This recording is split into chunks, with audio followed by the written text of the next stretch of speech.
오늘은 소비에 대해서 이야기를 해보고자 합니다. 소비는 바로 저의 전공 분야이기도 한데요. 자, 여러분들 무엇을 가지고 소비라고 하나요? 누군가가 이렇게 물으면은 우리는 가장 먼저 물건을 사서 쓰는 거라고 대답합니다. 음식을 사 먹고 옷을 사 입는 것부터 집안 살림에 필요한 물건들을 사서 쓰는 게 소비라는 거죠. 물건을 사서 쓰는 것만 소비는 아닙니다. 영화 감상이나 음악 감상을 하기 위해 또는 해외여행을 다니느라 돈을 쓰는 일도 중요한 소비죠. 이렇게 재화나 서비스를 써서 없애는 활동을 모두 소비라고 할 수 있습니다. 가장 간단하게 말해서 경제활동은 생산, 분배, 소비로 이루어집니다. 생산은 재화와 서비스를 만들어내는 활동이고, 분배는 생산된 재화와 서비스를 나누는 활동입니다.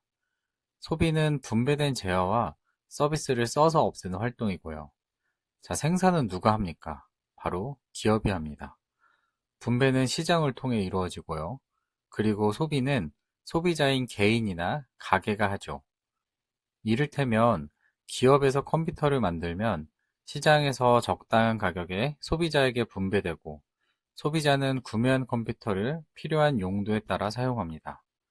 이렇게 돌아가는 게 경제학 교과서에서 말하는 가장 간단한 의미의 경제활동입니다. 경제활동은 기업이 주체가 된 생산과 시장이 주체가 되는 분배, 그리고 소비자가 주체가 되는 소비로 이루어집니다. 그런데 소비의 주체는 소비자 개인이나 가게뿐 아니라 기업이나 정부도 있다는 사실에 주목을 해야 합니다. 정부는 공공행정, 국방, 치안, 법률 시행, 공중보건 같은 다양한 서비스를 제공해야 하고 이를 위해 온갖 재화와 서비스를 소비해야 합니다. 이를테면 생활 형편이 어려운 사람이나 집단에 무상으로 또는 매우 싸게 제공하는 복지 혜택에 관련된 재화와 서비스를 구매하는 행위도 정부가 하는 소비활동의 좋은 보기입니다. 실제로 유엔이 정한 국제 기준에 따라 전체 소비를 민간 소비와 정부 소비로 구분하면 전체 소비에서 민간 소비가 차지하는 비중이 점점 줄어들고 정부 소비가 차지하는 비중이 꾸준히 늘어나고 있습니다. 2000년 GDP의 10.6%에 그쳤던 정부 소비 비중이 2023년에는 17.6%까지 늘어났습니다. 민간 소비 비중은 54.6%에서 49.9%로 줄어들었고요.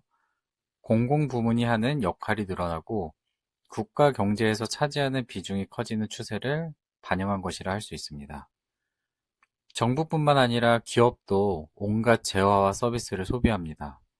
기업이 재화와 서비스를 구매하는 건 소비자처럼 그냥 써버리는 게 아닙니다. 다른 재화와 서비스를 생산하기 위한 수단으로 구매해서 사용한다고 보기에 투자라고도 하고요. 총고정 자본 형성이라고도 부릅니다. 똑같은 컴퓨터라고 해도 소비자 개인이 사면 최종으로 쓰다 버리기에 소비라고 하나 기업이 사면 생산 활동에 사용하므로 투자라고도 할 수 있는 것입니다. 그럴듯한 말로 하면은 intermediate consumption, 중간 소비라고 하죠. 개인이나 가게가 하는 소비를 최종 소비라고 하고요.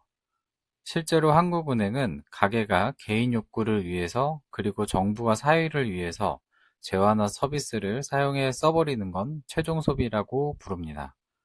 기업이 생산 과정에서 투입물로 사용해 써버리는 건 중간 소비라고 부르고요. 중간 소비와 최종 소비를 구분하는 겁니다. 다시 말하면은 무언가를 사서 쓴다고 해서 모두 소비라고 할 수는 없다는 말입니다.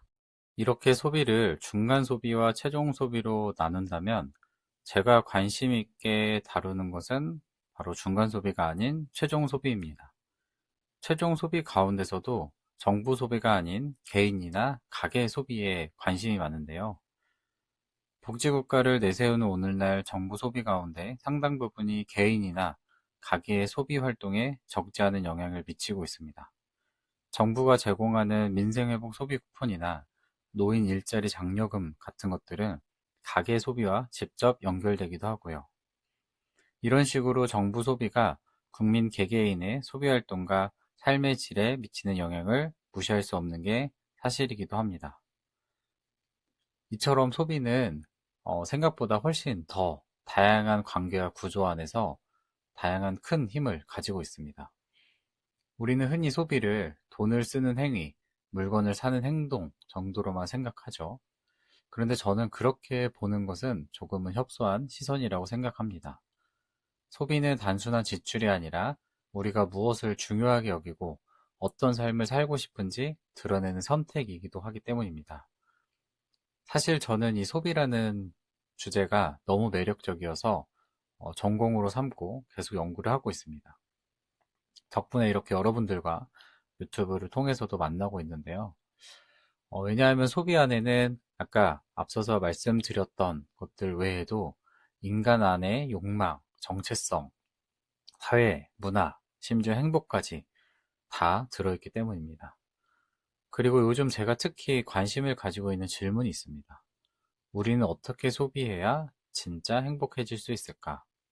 물건을 많이 가지면 행복해질까요? 아니면 다른 방식의 소비가 필요할까요? 앞으로 이 채널에서 여러분들과 함께 소비와 행복의 관계, 그리고 진짜 나를 위한 소비에 대해서도 조금 더 깊게 이야기를 해보고자 합니다. 당장 뭐 다음 편에서 이 이야기를 풀어갈 거는 아니지만 여러분들과 함께 이 질문을 한번 천천히 풀어가고 싶습니다.